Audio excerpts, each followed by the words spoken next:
ഷിംല കരാർ പാകിസ്ഥാൻ റദ്ദാക്കി. ഷിംല കരാർ റദ്ദാക്കിയത് വഴി പാകിസ്ഥാൻ ഇങ്ങോട്ട് നുഴഞ്ഞു കയറുമെന്നാണോ? പാകിസ്ഥാൻ നുഴഞ്ഞു കയറാൻ ഇന്ത്യ നിന്നു കൊടുക്കുമെന്നാണോ? അല്ല. അതേസമയം പാകിസ്ഥാൻ അനധികൃതമായി കൈവശപ്പെടുത്തിയിരിക്കുന്ന ഷിംല കരാറിന്റെ അടിസ്ഥാനത്തിൽ മാത്രം ഇന്ത്യ മൗനം പാലിക്കുന്ന പാക് അധിനിവേശ കശ്മീരിലേക്ക് കടന്നു കയറാനും പിടിച്ചെടുക്കാനും ഇന്ത്യക്ക് സ്വാതന്ത്ര്യം കിട്ടും. കാരണം ഷിംല കരാർ പാകിസ്ഥാൻ തന്നെ പിന്മാറിയിരിക്കുന്നു. ആ കരാർ ഇനി അസാധുവാണ്. ഇന്ത്യ അന്താരാഷ്ട്ര നിയമങ്ങളോടുള്ള ബഹുമാനം മൂലം കടിച്ചു പിടിച്ച് അംഗീകരിച്ചിരുന്ന ഒരു കരാർ അത് പാകിസ്ഥാൻ സ്വയം പിന്മാറിയിരിക്കുന്നു. ഇതൊക്കെ പാകിസ്ഥാനെ കുഴപ്പത്തിലാക്കുമെന്ന് തീർച്ചയാണ്. ഇന്ത്യക്ക് വലിയ പദ്ധതിയുണ്ട്. ആ പദ്ധതിക്കനുസരിച്ചാണ് ഇന്ത്യ കാര്യങ്ങൾ നീക്കുന്നത്. അല്ലാതെ പെട്ടെന്നൊരു സർജിക്കൽ സ്ട്രൈക്ക് നടത്തുക, പെട്ടെന്നൊരു ബോംബ് വിടുക, മിസൈൽ വിടുക, ഇതൊന്നും ഇന്ത്യയുടെ പദ്ധതിയിലില്ല. അത്ര ജാഗ്രതയോടുകൂടിയാണ് ഈ വിഷയത്തിൽ കൈകാര്യം ചെയ്യുന്നത്. അതിന്റെ ഒരു ഭാഗം നമ്മൾ ശ്രദ്ധിക്കേണ്ടത്, ഈ ആക്രമണം നടന്നിട്ട് ഒരു ദിവസമായത് ഇന്നലെ തന്നെ ഇന്ത്യയുടെ വിദേശകാര്യ മന്ത്രാലയം ഒട്ടുമിക്ക പ്രധാനപ്പെട്ട രാജ്യങ്ങളുടെയും ഹൈക്കമ്മീഷണർമാരെ വിളിച്ചു വരുത്തി ആശയവിനിമയം നടത്തി. ജർമ്മനിയുടെയും ഇറ്റാലിയുടെയും ബ്രിട്ടന്റെയും അമേരിക്കയുടെയും സൗദിയുടെയും UAE-യുടെയും ഇസ്രായേലിന്റെയും എന്തിനേറെ ചൈനയുടെയും പോലും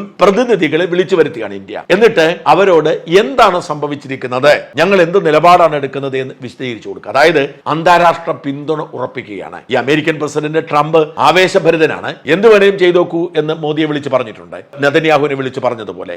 അങ്ങനെ അമേരിക്കയുടെ ഒരു പിന്തുണ ഉറപ്പാക്കിയിട്ടാണ് ഇന്ത്യ കരുക്കൾ നീക്കുന്നതും കൂടിയാലോചനകൾ നടത്തുന്നത്. അങ്ങനെ അതീവ ഗൗരവത്തോടു കൂടി പാകിസ്ഥാനെ കൈകാര്യം ചെയ്യുക എന്ന പദ്ധതിയുമായി ഇന്ത്യ മുമ്പോട്ട് പോവുകയാണ്. അതിന്റെ ഭാഗമായാണ് ഈ പ്രഖ്യാപനങ്ങളൊക്കെ തന്നെ. വിസ റദ്ദാക്കൽ ഒന്നുമല്ല ഇന്ത്യയുടെ യഥാർത്ഥ പ്രശ്നം. പാകിസ്ഥാനുമായുള്ള നയതന്ത്ര ബന്ധം പൂർണ്ണമായും അവസാനിപ്പിക്കുകയാണ്.